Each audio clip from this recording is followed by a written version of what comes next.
a comenzar entonces. Vamos a hablar de la alteración del llenado ventricular.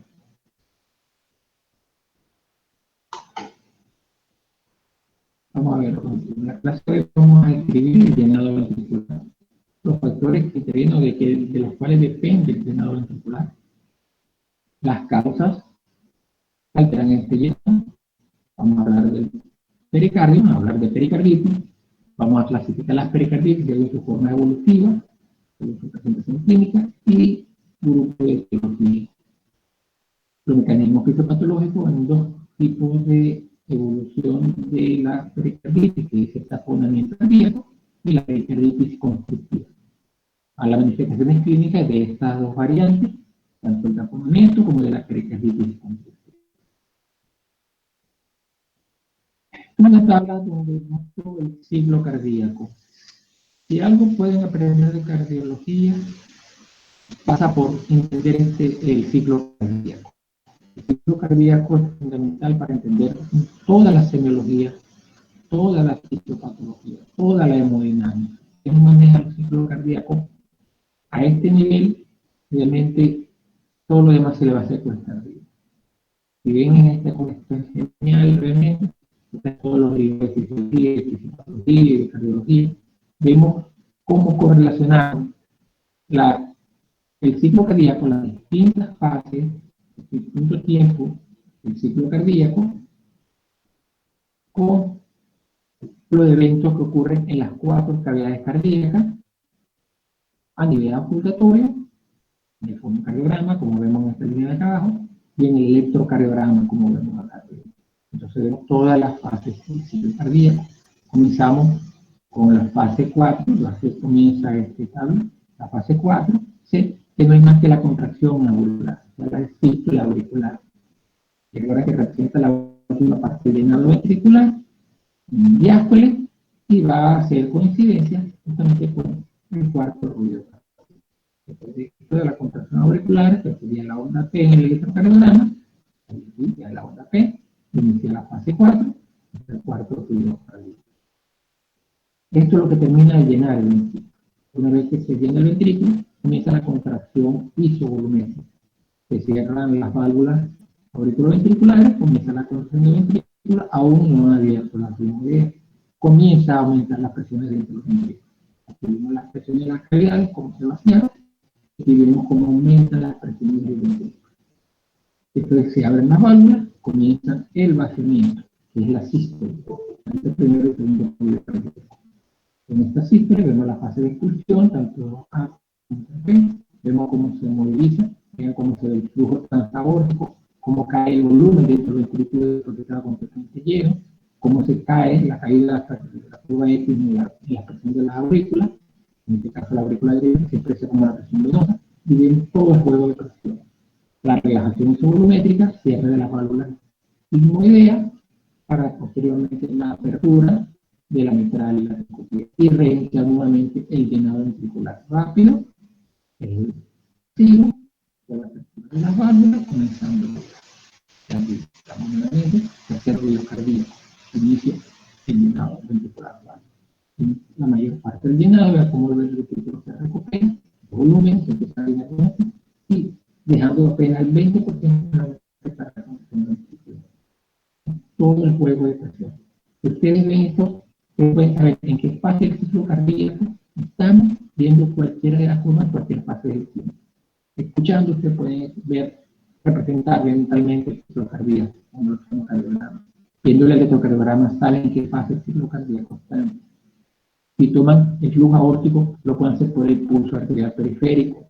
Si lo ven por el volumen del ventriculo izquierdo, lo pueden hacer por la curva de movimiento del ápice. Si lo ven en la aurícula izquierda, lo ven por el pulso de la presión venosa central. ¿Qué está pasando en cada fase del ciclo en todas estas cavidades de estos componentes cardíacos?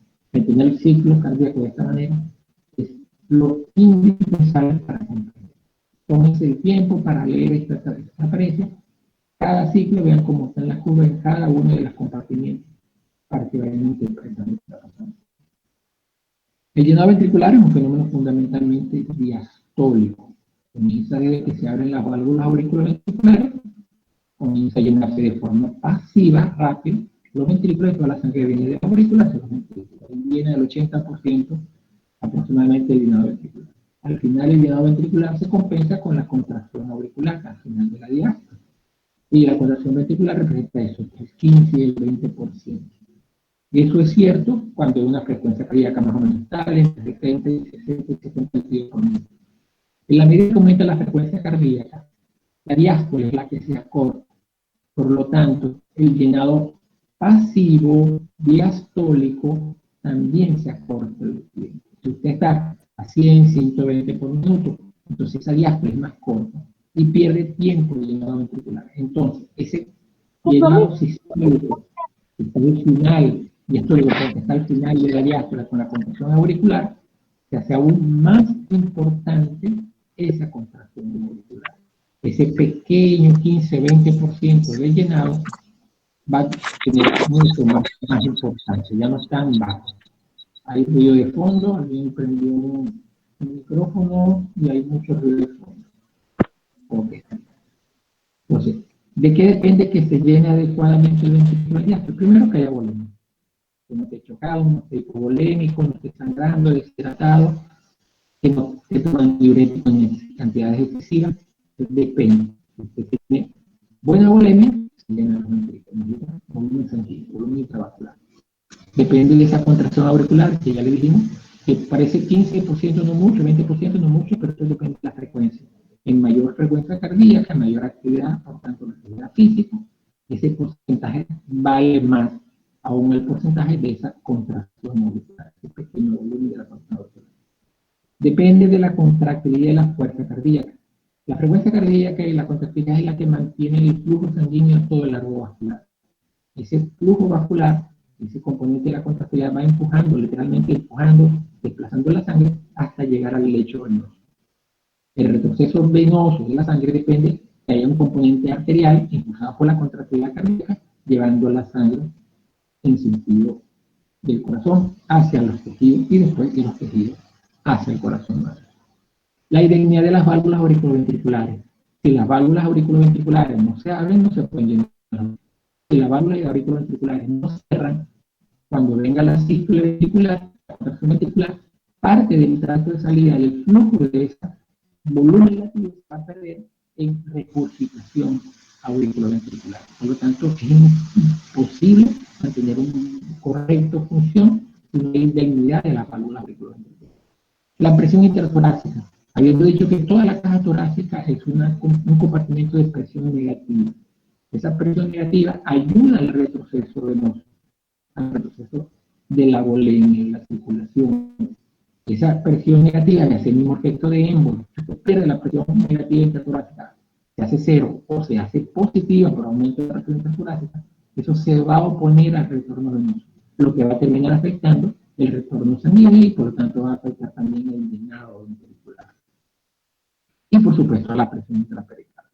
La mencioné de último porque vamos a hablar del pericardio, del pericarditis. El pericardio también es un espacio real de presión negativa. Hace un efecto de émbolo y lleva sangre de la caja torácica hacia la cavidad cardíaca. El mismo efecto de un émbolo de una jeringa que usted jala, crea un vacío, una presión y eso se va llenando con la sangre que va entrando a las cavidades. Cuando esa presión se pierde, esa presión negativa se pierde, o se hace positiva, usted pierde parte del llenado ventricular, que es lo que vamos a ver en la fisiopatología de las pericardias. Entonces, ¿qué patología puede alterar el llenado ventricular? Las miocardiopatías, la siguiente clase, vamos a hablar de la función cardíaca afectada primariamente, el función cardíaco, y que afectan tanto la difusión sistólica como la difusión diastólica, pueden alterar el llenado ventricular. La cardiopatía isquémica, el infarto, o una de las cosas que se quedan, es la contractilidad de este músculo isquémico, lesionado o necrótico, pero también un músculo rígido, con trastorno de distensibilidad, todo eso se va a oponer al llenado ventricular, un corazón que no se dilata, que no se vacía adecuadamente, eso altera el llenado ventricular. Un paciente con una cardiopatía isquémica puede tener una alteración del llenado ventricular. En el caso de la hipertensiva, estamos hablando de la postcarga. El corazón tiene que trabajar en exceso para vaciarse adecuadamente. Tienen que prolongar la sístole. Para mantener el gasto y prolongar la sístole, necesariamente tienen que acortar el gasto. el acortamiento de la diástole, pues una alteración de más menos tiempo para esa alteración de la carga también puede ser que haya un aumento del volumen residual, por lo tanto también va a aumentar la presión diastólica que afecta, altera el llenado ventricular. Las enfermedades vasculares, todas las clases de valvulopatía, el ventricular, sobre todo la válvula mitral, ¿okay? La hipertensión arterial, cardiopatía hipertensiva, pues por el aumento de la carga, tanto el déficit de vaciamiento como el trastorno de la relación que se en el sistema izquierdo por la presión articular. En el caso de la hipertensión pulmonar, el ventrículo derecho es el que alimenta el llenado ventricular izquierdo. Si hay hipertensión pulmonar, ese ventrículo derecho debe aumentar su presión, debe aumentar su trabajo para enfrentarse a esta resistencia y poder llevar la sangre hacia la otra cavidad. Si esta tensión es muy alta, entonces se va a enlentecer, se va a retardar y a entorpecer el llenado ventricular. Se compromete el llenado del ventrículo cuando el ritmo pulmonar es muy elevado. Lo mismo ocurre si está obstruido el tracto arterial en el caso del tromboembolismo pulmonar. Una parte parcial o totalmente de este árbol vascular está obstruido por un trombo, un émbolo, y por lo tanto no hay buen flujo de sangre hasta las cavidades izquierdas. El caso de la cortación aórtica es que no hay buen vaciamiento del ventrículo por esta estrechez en el vaso, en este caso la aorta, posterior a la válvula, y esa cortación, dependiendo de la severidad, se comporta como un aumento de la postada. Se comporta parecido a la cardiopatía. En el taponamiento cardíaco y en la pericarditis constrictiva son trastornos del pericardio. En ambos se pierden las presiones parciales negativas que están dentro del espacio pericárdico y se pierde esa presión negativa, el efecto de émbolo para favorecer el llenado ventricular. Es un grupo de entidades que cursan con alteraciones del llenado ventricular. Estas últimas dos vamos a hablar con un poco más de detalle. Vamos a empezar con el pericardio, recordando algo de anatomía básica y un poquito de histología. Es una bolsa cerosa que recubre el corazón y está constituida básicamente por dos capas. Una capa visceral pegada al músculo cardíaco, ¿okay? Y una capa parietral, que es la capa más externa, y entre ambos, entre el pericardio parietal y el visceral, está el espacio que es el espacio pericardio. Es un espacio real. Bueno, este espacio está lleno o cubierto o lleno de líquido pericárdico. El líquido pericárdico realmente es un alrededor de 15 a 30 mililitros. Este es el volumen real en un pericardio no inflamado. Este es el volumen normal en este espacio. Son las dos capas cerosas que están recubriendo al músculo cardíaco. ¿Qué función tiene el pericardio? Primero, esa bolsa evita la estación de la cavidad cardíaca en la hipervolemia o durante el ejercicio. Si no estuviera esa bolsa mirando ahí la llegada de la sangre a la cavidad, entraría en caso de alto retorno, el ejercicio o la actividad física, esa hipervolemia o ese hipervolumen de regreso expandiría demasiado la cavidad cardíaca y la dilataría de forma muy brusca. Eso lo evita el pericardio. Facilita el llenado cardíaco porque tiene la presión negativa intrapericárdica. Si hay una afectación de esas presiones, pues hay una alteración del llenado. Restringe los desplazamientos bruscos del corazón. El corazón literalmente está colgado en pecho por su pedículo vascular, por los grandes vasos. Y lo otro que lo sujeta son las bolsas pericárdias. Si usted le quita el pericardio al corazón, que de hecho uno de los procedimientos quirúrgicos con ciertas condiciones químicas y patológicas, el corazón solamente va a quedar suspendido por los grandes vasos, con lo que quedaría sujeto a mucha movilidad. Usted se mueve y el corazón le brinca literalmente el pecho de no tener esa bolsa pericárdica. El espacio entre las dos pleuras está cubierto por líquido y básicamente lo que hace allí es una fricción de lubricante y reduce la fricción entre el corazón y las estructuras adyacentes. Ese líquido pericárdico tiene esa función. Recuerda que el corazón está bombeando, se está contrayendo, se está moviendo y entonces con las estructuras adyacentes. No está lastimando la estructura porque es como una especie de protector de lubricante, una bolsa protectora.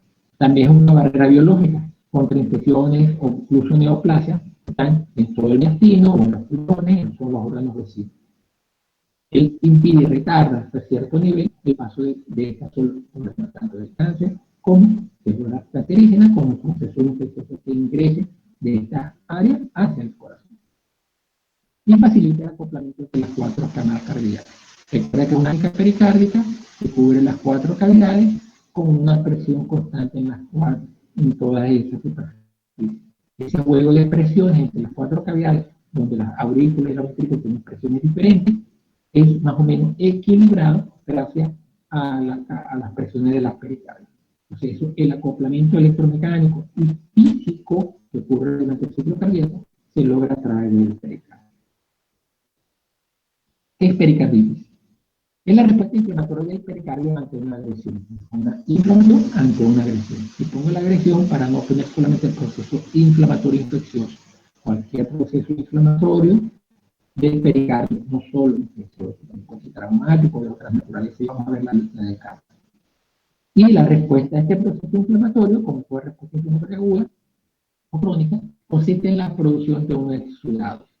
Este exudado, un exudado fibrinoso, celular, fibrinoide, dependiendo del tipo de exudado, dependiendo del tipo de inflamación, va a ser rico en células inflamatorias y representa un aumento del volumen pericárdico. Si hay más líquido en el pericardio con proceso inflamatorio, se produce el derrame pericárdico. Clínicamente y ecocardiográficamente, ya a partir de los 50 mililitros, clínicamente se puede evidenciar y manifestar clínicamente el derrame pericárdico. Recuerda que el valor normal está más o menos hasta los 30 mililitros. Ya con 50 más se puede precisar el derrame pericárdico. ¿Cómo se clasifica la pericarditis? Clasificarlo de una forma evolutiva y una forma de evolución clínica. La forma evolutiva. Si usted tiene una pericarditis, ¿qué es lo que puede ocurrir? Que se reabsorba el derrame pericárdico y se absorbe el pulmón. Esta es una de las razones. La más frecuente suele ocurrir en la mayoría de las pericarditis es que se reabsorban espontáneamente y se resuelvan solas. Una pericarditis viral, por ejemplo, los virus generalmente son autorizados, la tendencia a la reabsorción es lo que uno espera en este caso. Pero puede ser que este derrame pericárdico progrese a niveles, a volúmenes muy elevados, 50, 200, 500 mililitros, aumente mucho el volumen y genere taponamiento cardíaco. Las presiones del pericardio son mayores que las presiones que hay dentro de la cavidad cardíaca, y ocurre el taponamiento cardíaco. Esto es una evolución clínica de un alto volumen de derrame pericárdico en corto tiempo. La forma más crónica de pericarditis, la evolución no es a gran volumen de líquido. Por aquí que el volumen y el proceso inflamatorio son menos evidentes. Lo que aquí ocurre es la fibrosis, que sustituye el tejido inflamatorio por un tejido fibrinoide, por un fibroso, que termina convirtiéndose en un pericardio grueso, constrictivo, restrictivo de la actividad cardíaca, como una camisa de fuerza muy estrecha que impide la actividad cardíaca, impide su expansión, su movilidad, es la pericarditis constrictiva. Es una complicación de largo plazo, inflamación inflamatoria crónica. Esa es la otra clasificación, la clasificación clínica de aguda, subaguda y crónica, como ven en este estadio, donde la clasificación clínica aguda son aquellas que todas tienen menos de 6 semanas, mientras que las crónicas son aquellas que tienen más de 6 meses. El periodo entre ambas, algunos todos los libros de texto lo ponen de esta manera, o lo colocan como subaguda. Hay libros de texto que solamente hablan de agudas y crónicas, y lo ponen la sexta semana como el punto de corte. ¿Okay? Entonces tenemos la evolución clínica aguda, subaguda o crónica. La clasificación etiológica. Aquí por grupo de causas. La pericarditis. La causa más frecuente de los procesos inflamatorios pericárdicos, por supuesto, son las infecciones. Dentro de las causas infecciosas, las causas más frecuentes son las virales. Dentro de los virus, hay varios virus que pueden producir una pericarditis infecciosa. Los virus más frecuentes que están acá están el Coxsackie, tanto de su forma A, Coxsackie A y Coxsackie B. Menos frecuente, pero tengo un lugar, que eran los ecovirus. Pero hay otros virus que también pueden producir pericarditis menos frecuente, menos intenso.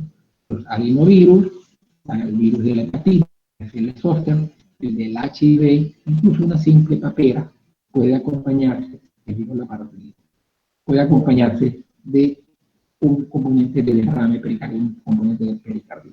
También puede ser infecciosa bacteriana, donde el Streptococcus pneumoniae es la causa más, una pericarditis bacteriana.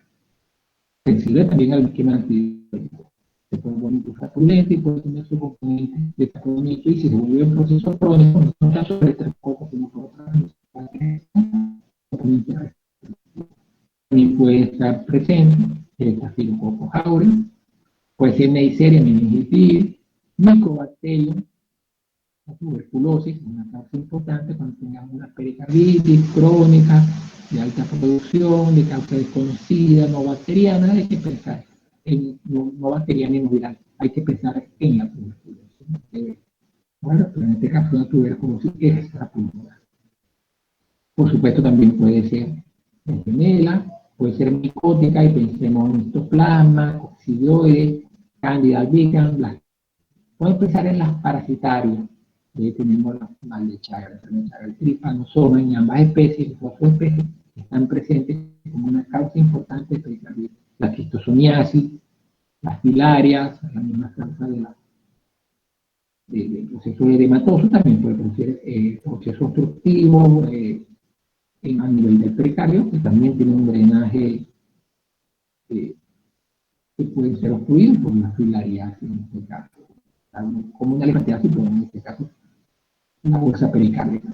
Puede ser cisticerco, toxoplasma, toxocara. Como ven, hay otro grupo importante de la planta. Estos todos son poco frecuentes realmente. Las más frecuentes son las virales comunes o las virales. Hay otra clasificación, por supuesto, la pericarditis no infecciosa. Los grupos de la pericarditis no infecciosa están las idiopáticas. No descubrimos, no logramos precisar cuál fue la causa de la pericarditis. Probablemente ha sido viral, pero no logramos precisar la causa, o de otras naturalezas que nunca logramos identificar. Es un juego que queda como una falla diagnóstica de las otras entidades. Y a veces sí, a veces nunca llegamos a lograr identificar la causa. Puede ser también una pericarditis posterior a una lesión isquémica cardíaca post-infarto, por lo que nosotros conocemos como el síndrome del Dressler. Después de un infarto, alrededor del día 7, día 14, hay acumulación de líquido en el espacio pericárdico, el paciente duele porque tiene una pericarditis, pensamos que es otro infarto, y realmente lo que está doliendo es la inflamación de la bolsa pericárdica. Ese es el síndrome de Dressler. Pero también se puede ser un pericardio posterior de una cirugía de corazón abierto. Usted corta el pericardio para hacer el abordaje cardíaco, un reemplazo valvular, una corrección intracardíaca, justificación quirúrgica, y posteriormente se quedan como pequeños sáculos en ese pericardio, y quedan esas pequeñas vacuolas, sus pequeñas lagunas dentro del pericardio que constituye una real pericarditis. Muchas veces es una causa muy frecuente de reintervención quirúrgica en este tipo de pacientes para drenar esos pequeñas huesas, pequeños acumulados de pericardio. Son molestos, pero no son realmente muy complicados. Una cirugía relativamente sencilla. Puede tener una pericarditis posterior a una agresión radiante, posterior a radiaciones en el tórax, por radiaciones terapéuticas, por ejemplo, como radioterapia, radiaciones bélicas si estuvo expuesto a una bomba atómica, a laborales, dependiendo del medio ambiente en el que usted trabaje, y eso puede producir un fenómeno inflamatorio actínico de las bolsas pleurales, pericárdicas, y producir un derrame pericárdico posterior a la radiación. Puede ser expresión de una malformación congénita, el drenaje linfático o venoso del pericardio. También puede ser expresión de neoplasia del pericardio. Las pericarditis neoplásicas no son muy frecuentes. Cuando las encontramos, casi siempre pensamos en la primera posibilidad que sea linfoma, como la primera posibilidad de un derrame pericárdico de origen neoplásico. Pero pueden ser neoplásicos también de un tumor sólido, de un componente intratorácico. Por supuesto, hay que empezar ahí entre el pulmón y mama. Formas primarias neoplásicas de la pleura, en este caso del pericardio, son raras. Los mesotelioma son muy raros. El mesotelioma del pericardio realmente es algo muy raro. Por eso los colocamos, sí existen, pero lo más frecuente es la secundaria, o simplemente se trata de un linfoma. También puede tener pericarditis como expresión de una enfermedad autoinmune. El lúpulo eritematoso sistémico, uno de los criterios de diagnóstico son la presencia de serositis. Si no era serosa, que se implanta con alivio, no solo está la citis, también puede ser la pleura pulmonar y la pleura cardíaca, en este caso, el pericardio. Puede ser expresión también de una colágenopatía, lo puede tomar con su sistema. También puede ser expresión de la artritis reumatoide, que puede cursar con algún grado de pericarditis. Otras enfermedades autoinmunes también pueden desencadenar una pericarditis, la vasculitis, puede ser también como expresión de enfermedades, infecciones que desen mecanismos inmunológicos y se acompañan de pericarditis neoplásica. En el caso de un hipotiroidismo importante, que ocurre en mixedema, el material mixedematoso infiltra muchos órganos, entre ellos infiltra también el pericardio. Es muy viscoso, duro, con razón, comporta también como una pericarditis restrictiva al mixedema. Puede ser postraumática, un traumatismo cerrado de tórax, comprime traumatismo, también otro traumatismo directo al corazón y con ello al pericardio, producir incluso un hemopericardio, un traumatismo, accidente de tránsito, un choque, pegaste el volante del pecho, o pegaste el pecho del volante, y eso puede provocarte un pericardio inflamado, una contusión cardíaca y un hemopericardio incluso. Entonces también una pericarditis postraumática. Y también hay fármacos, medicamentos que pueden producir este fenómeno inflamatorio. Como ejemplo, que puede producirlo, no es muy frecuente, pero puede hacerlo, está la fenitrolina, anticonvulsivantes, alacina, es un antihipertensivo que se utiliza en algunos casos de pacientes con cáncer. También tenemos aquí la antituberculosis, como la isoniazida, la procainamida. Hay varios medicamentos que tienen esta cualidad con este efecto secundario que pueden llegar a producir un cuadro de pericardio. Vamos a hablar de taponamiento cardíaco. Imaginemos una pericarditis, un proceso inflamatorio que empieza a aumentar el volumen pericardio. Normalmente 30 mililitros, sube 50, 100, 200. En la medida que va aumentando el volumen pericárdico, va aumentando la pericardia. Al inicio era negativa, esto se tiende a cero y esto se hace positivo en la presión intrapericárdica. Cuando la presión intrapericárdica es positiva, es lo primero que ocurre. La cavidad derecha, el corazón, la cavidad derecha, aurícula, el ventrículo derecho, en diástole, la presión de estas cavidades está casi en cero. Para que son circuitos de muy baja presión que en sístole pueden alcanzar 20 mililitros, por ejemplo, el ventrículo derecho, 20 mililitros de mercurio, 25 mililitros de mercurio. En diástole están entre 0 y 5. Entonces, si la presión intrapericárdica es mayor que la presión de las cavidades cardíacas en ese tiempo en diástole, ¿qué es lo que ocurre? Colapsan las cavidades. La presión intrapericárdica es mayor que las cavidades y las cavidades colapsan. El colapso de las cavidades derechas significa cero volumen dentro de esas cavidades. Se está completamente llenado ventricular. Si no hay volumen en el corazón derecho, ¿quién va a llenar el corazón izquierdo? Ese es el circuito. Entonces, el colapso de las cavidades derechas es un criterio, es el criterio de taponamiento cardíaco. Hay una caída muy importante de llenado ventricular, cae el volumen sistólico, cuesta a ese caída de volumen sistólico es tratar de aumentar el gasto cardíaco, pero si no hay reserva con la frecuencia cardíaca, a pesar del aumento del ritmo simpático, va a ser una clínica de insuficiencia cardíaca, una falla de bomba, no vas a tener suficiente perfusión de órganos. Tú tratas de compensar aumentando la frecuencia cardíaca, con aumento del tono simpático, aumenta la resistencia vascular, taquicardia, taquimia, y activación del sistema renino tensional. Es parte de la sintomatología que vemos en estos pacientes con taponamiento cardíaco. Lo explico. Pero por el colapso de las cavidades derechas, ya que la presión intrapericárdica es mayor que la presión dentro de las cavidades en ese tiempo de diástole.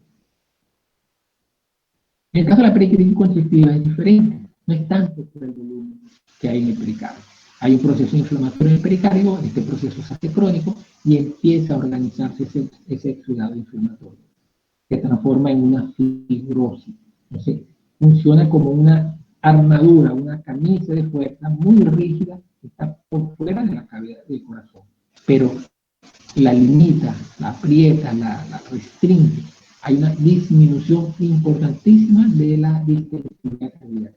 Al momento del llenado ventricular, la sangre entra en el ventrículo y el ventrículo no puede distenderse porque tiene esa cabeza de fuerza del pericardio engrosado, fibroso. Entonces no hay buen llenado ventricular. Con muy poco volumen de llenado ventricular, aumenta la presión diastólica final del ventrículo izquierdo. Si aumenta la presión diastólica final del ventrículo izquierdo, también aumenta la presión de las aurículas izquierda y con ello la presión pulmonar.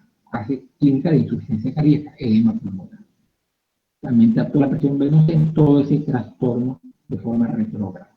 Ese trastorno de llenado de paso es eso, al aumentar mucho la presión, el ventrículo se llena inadecuadamente. Cuando venga la sístole, va a venir una sístole con un llenado incompleto. También va a haber una caída del volumen sistólico y una caída del volumen cardíaco. De forma antedógrada, hay una perfusión disminuida de órganos. La respuesta complementaria es nuevamente aumento del tono simpático para tratar de compensar la caída del gas. De igual manera, no lo logra. En este caso, tiene tanto la función heterógrada de hipoperfusión como el componente retrógrado de la insuficiencia cardíaca, que es la congestión pulmonar por la persona. La clínica de una pericarditis, entendiendo la fisiopatología, se entiende la clínica. Pulso arterial paradójico. Vamos a comenzar con lo más específico de la pericarditis. El pulso arterial paradójico. Normalmente, el pulso arterial tiene una presión del pulso, que es la diferencia entre la sístole y la diástole de la tensión arterial. La diferencia entre esas dos presiones es la presión del pulso. El pulso arterial que nosotros percibimos depende de la amplitud de ese pulso. Mientras mayor sea la diferencial, mayor es la amplitud del pulso y más fácil para nosotros.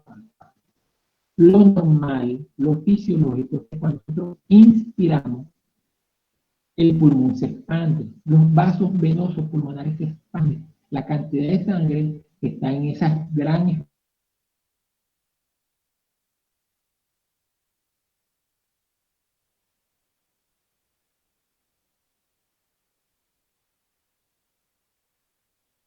viene la sístole, el volumen latido también disminuyó.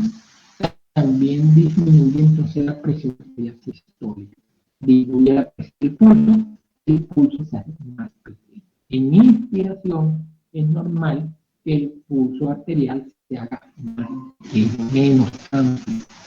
Lo que ocurre cuando tiene taponamiento es que ese fenómeno es muy exagerado. Normalmente esa caída del pulso arterial en inspiración no es más de 2-3 milímetros, casi imperceptible. Pero en estos pacientes, cuando están con un taponamiento cardíaco, con pericarditis, en general, esta caída del pulso en inspiración es muy marcada y es claramente visible, incluso con pura palpación, de más de 10 milímetros de mercurio en la presión arterial sistólica, que es la presión que se utiliza para hacer esta determinación. Es una maniobra que se hace en la exploración física del paciente. Pulso arterial paradójico. Este pulso arterial paradójico lo describió Kuznaoui, pero el signo de Kuznaoui está referido a la presión venosa, a la presión yugular. Normalmente, cuando nosotros inspiramos, aumenta el retorno venoso hacia el corazón derecho y hacia la circulación pulmonar. Por lo tanto, la ingurgitación venosa yugular, el pulso venoso, desciende en inspiración. Eso es lo fisiológico. Pero si usted tiene un taponamiento cardíaco, cuando usted aumenta el retorno intratorácico por respiración profunda, pero no puede vaciarse hacia el circuito pulmonar porque las cavidades derechas están colapsando en diástole, lo que hace es que ocurre un aumento del pulso venoso yugular. Esto es lo que se conoce como el signo de Kuznaoui. Aquí es completamente diferente, es lo opuesto a lo que ocurre en lo fisiológico. Es realmente paradójico, pero no es bueno utilizar el término paradójico para no confundirlo con el pulso arterial. Aumento de la presión venosa yugular, de la presión venosa, en inspiración. Debería ocurrir lo contrario. Es típico describir lo que conocemos como la triada de Beck. La triada de Beck se ve en la pericarditis aún sin taponamiento. Los ruidos cardíacos se hacen hipofonéticos. El espacio pericárdico está acompañado de líquido, está lleno de líquido. Por ahí los ruidos cardíacos lo traspasan con mucha más dificultad. Cuando se pone el estetoscopio está más lejos del corazón, porque está esa barrera de líquido en el espacio pericárdico que antes no estaba. Entonces los ruidos cardíacos están hipofonéticos, los ruidos son muy apagaditos, a veces ni se escuchan.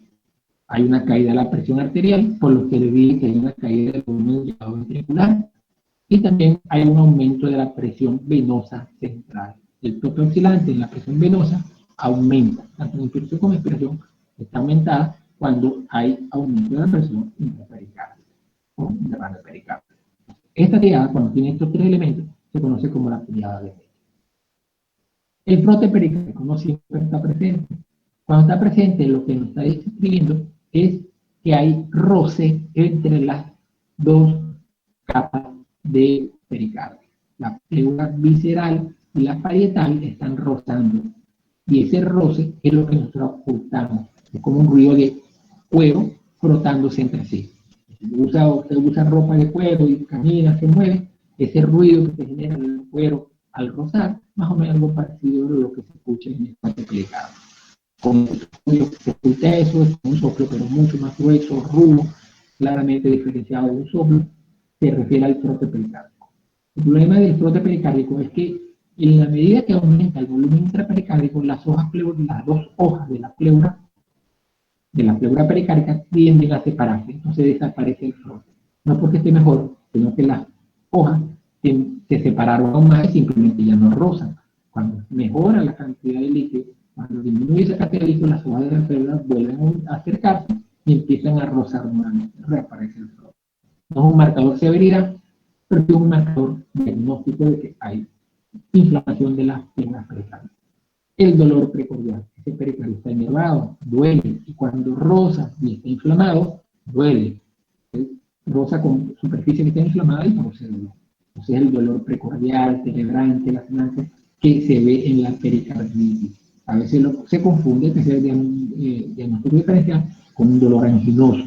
Es el dolor precordial típico de la pericarditis, progresiva, irradiada al cuello, hombro azutiano, que se parece mucho, son las mismas hematómeras cardíacas, pero aumenta con los movimientos respiratorios, con los movimientos torácicos, con los cambios de posición, cosa que no le ocurre marcadamente con el dolor anginoso. Y por supuesto, cuando hay taponamiento, cuando se compromete la presión, el volumen de llenado ventricular y cae el volumen latino, aparecen las manifestaciones de bajo gasto cardíaco. Los trastornos perfusionales periféricos y la activación del sistema de adrenalina aldosterona, activación del simpático periférica que vimos ahorita en la fisiopatología. Si hay hipoperfusión cerebral, el paciente se va a ver estructuroso, con agitación psicomotriz, la piel pálida, fría, el mismo simpático es el responsable de la sudoración, taquicardia, taquipnea, o eso se va a estar viendo en este paciente. Si hacemos esta comparativa para evaluar la pericarditis, por supuesto, la rayos X. ¿Qué es lo que esperamos ver en una rayos X? Un corazón aumentado, una silueta cardíaca, un corazón, una silueta cardíaca aumentada de tamaño. Y esto se empieza a notar en una rayos X cuando el volumen pericárdico supera, el aumento del volumen pericárdico supera los 250 mililitros. Con valores menores es difícilmente perceptible. Como ven, las rayos X no es tan sensible, pero sí es bastante específico de la aparición del derrame pericárdico. El punto de esto es que, ¿cómo usted sabe que aumentó la silueta cardíaca que no estaba aumentada antes por insuficiencia cardíaca o por otra causa? Si no tiene una rayos X previa, no puede hacer esa comparación. Se pierde la sensibilidad de la prueba. Le puede hacer un electrocardiograma ahí en la emergencia, cuando se llega el paciente. ¿Qué es lo que podemos encontrar en la electrografía? Son elementos inespecíficos, pero que sí te ayudan a el. Lo primero que encontrar es microvoltaje. Los complejos QRS son de baja magnitud en todas las derivaciones, no una sola. Estos trastornos son en todas las derivaciones y se ven los complejos pequeños, de magnitud en milivoltios, que no tú esperarías dependiendo de las derivaciones que hagas en ese electrocardiograma de 12 derivaciones. Puede observarse cuando el caso de tapamiento alternancia eléctrica. Entonces tú vas a ver complejos eléctricos de distintas morfologías y de distintos tamaños alternándose. Sí, no, sí, un sí o no. Y esa alternancia es lo que conocemos como alternancia eléctrica. La misma alternancia eléctrica puede estar acompañada o no de alternancia del pulso, pero lo que buscamos es la alternancia eléctrica como un signo temprano o ya es evidente en el electrocardiograma de taponamiento cardíaco. No es específico porque también te lo puede dar la alternancia de intoxicación digital, pero orienta. Están los trastornos de repolarización, que sí son bastante más inespecíficos, pero lo puede ver la pericarditis. La diferencia es que los trastornos de repolarización en la pericarditis, nuevamente, son fenómenos globales de todos los registros electrocardiográficos.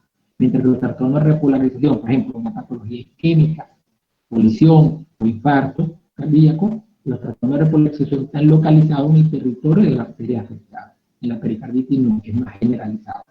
Puede haber elevación del segmento ST, elevación de la onda T y depresión de la PR. Este es el más específico del PR. Ese segmento puede estar deprimido y es un marcador no muy específico, pero un poco más sensible de pericarditis. Lo ideal sería el estándar de oro, que es la prueba ideal, el ecocardiograma. No la tenemos en la emergencia. No tenemos entrenamiento para hacer ecocardiograma en las emergencias. Los emergenciólogos tenían algún grado de entrenamiento para hacer este manejo, a menos que haya un cardiólogo de emergencia.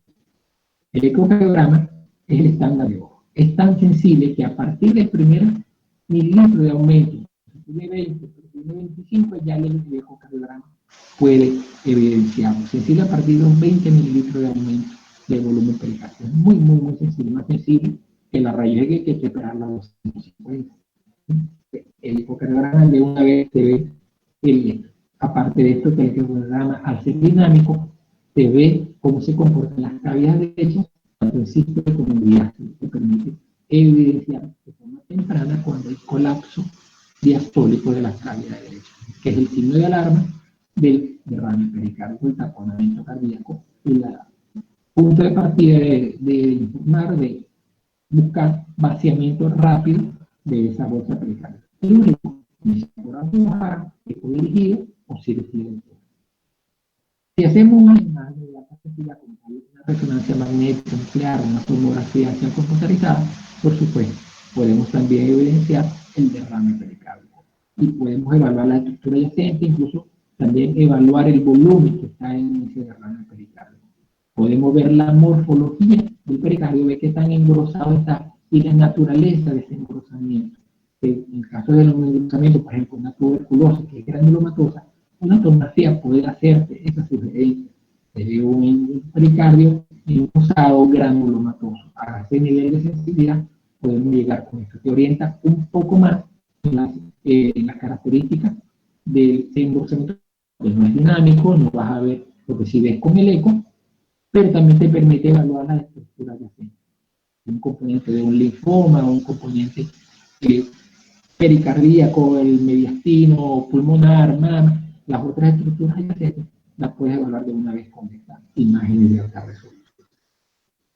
Ok, hasta acá.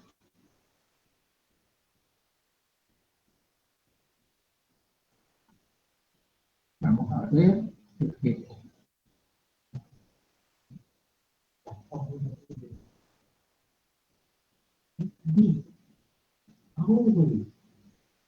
Ajá, aquí está. Ok. Gabriela, un segundo. Tú tampoco estás ahí. ¿Alguna pregunta? ¿Alguna duda? Pueden hacerlo con el micrófono, pueden hacerlo por chat, como ustedes prefieran. Preguntas, aclaratorias de este tema.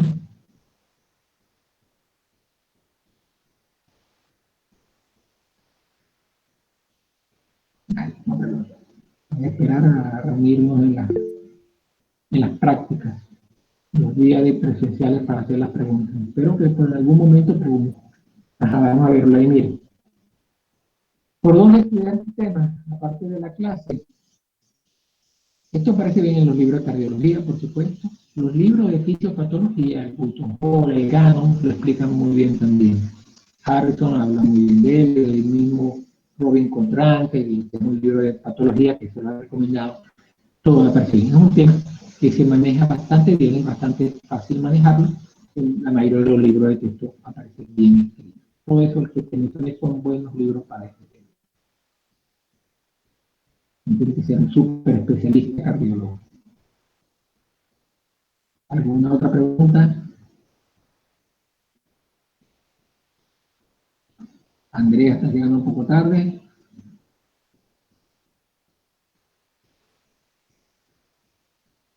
¿Alguna otra pregunta?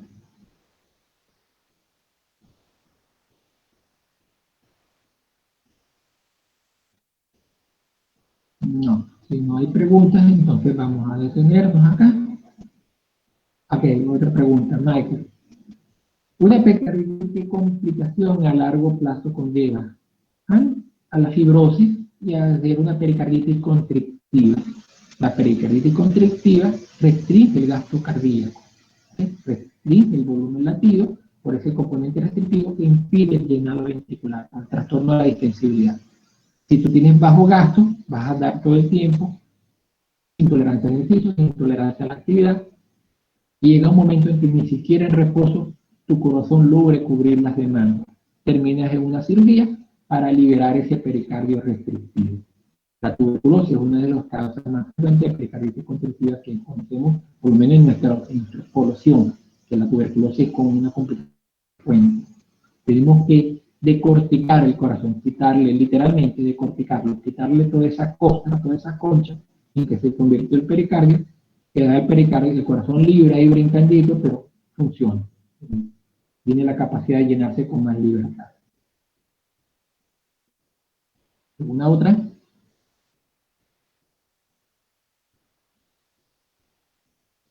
Ok, el pulso arterial paradójico. El pulso arterial paradójico, hay lo fisiológico, es la palabra paradójica. Lo pulso arterial en inspiración disminuye la amplitud del pulso. En el pulso arterial paradójico, esa disminución es aún mayor. Lo normal es que en inspiración tu pulso disminuya 2-3 milímetros de mercurio. Pero si tú tienes un taponamiento cardíaco, esa disminución del pulso sobrepasa los 10 milímetros de mercurio. ¿Ya? Si tú en inspiración, tu presión sistólica disminuye más de 10 milímetros de mercurio, ya eso es diagnóstico. Tienes un pulso arterial paradójico. No sé por qué lo llaman paradójico, porque es una exageración del fisiológico, pero es lo que el nombre quiere decir.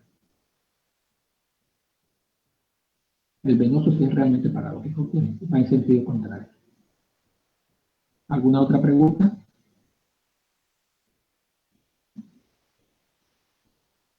Ok, Luis, de nada.